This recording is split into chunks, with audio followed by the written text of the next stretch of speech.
আসসালামু আলাইকুম রহমতুল্লাহ। আমি লিজা আক্তার আমাদের ইউটিউব চ্যানেল থেকে জানাচ্ছি আপনাদের সবাইকে স্বাগতম। আজকের ভিডিওতে আমি আলোচনা করব ফাইলিয়া গাছের উপকারিতা নিয়ে।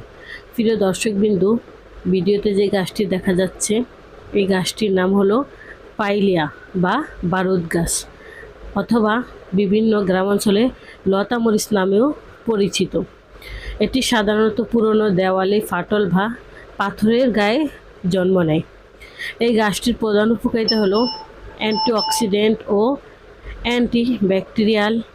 এই উদ্ভিদে প্রচুর পরিমাণে অ্যান্টিঅক্সিডেন্ট এবং পলিফেনল রয়েছে, যা শরীরের কোষকে সুরক্ষিত রাখতে এবং ব্যাকটেরিয়ার সংক্রমণ প্রতিরোধে সাহায্য করে। ডায়াবেটিস নিয়ন্ত্রণের জন্য ঐতিহ্যগত চিকিৎসা এটি ইনসুলিনের মাত্রা ভারসাম্য বজায় রাখতে এবং ডায়াবেটিস নিয়ন্ত্রণে রাখতে ব্যবহৃত হয়।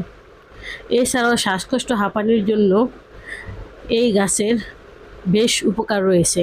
হাঁপানি, কাশি এবং সাধারণ সর্দি কাশির উপশমে এই গাছের ব্যবহার হয়ে থাকে। ক্ষত নিরাময়ের জন্য এই গাছের পাতা থেতলে পেস্ট তৈরি করে ক্ষত, পোড়া বা ফোড়ার উপর লেপ দিলে দ্রুত নিরাময়ে সাহায্য করে। এছাড়াও এটি বদহজম, পেট কামড়ানো এবং ডায়রিয়া সারাতে ব্যবহৃত হয়।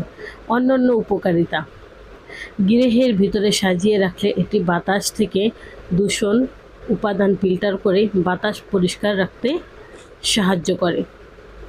পরিবেশনগত সুরক্ষা: এটি দ্রুত ছড়িয়ে পড়ে বলে মাটির ক্ষয়রোধ সাহায্য করে।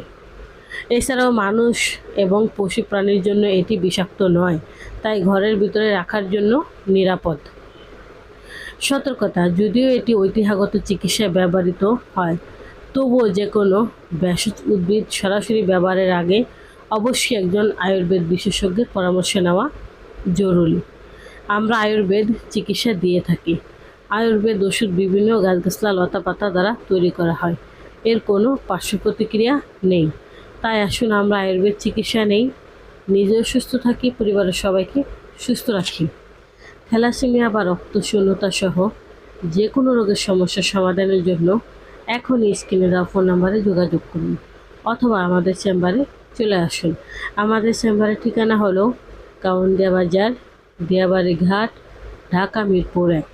প্রিয় দর্শকবিন্দু, এত সময় আমাদের সাথে থাকার জন্য আপনাদের সবাইকে অনেক অনেক ধন্যবাদ। আজ এ পর্যন্তই। সবাই ভালো থাকেন, সুস্থ থাকেন।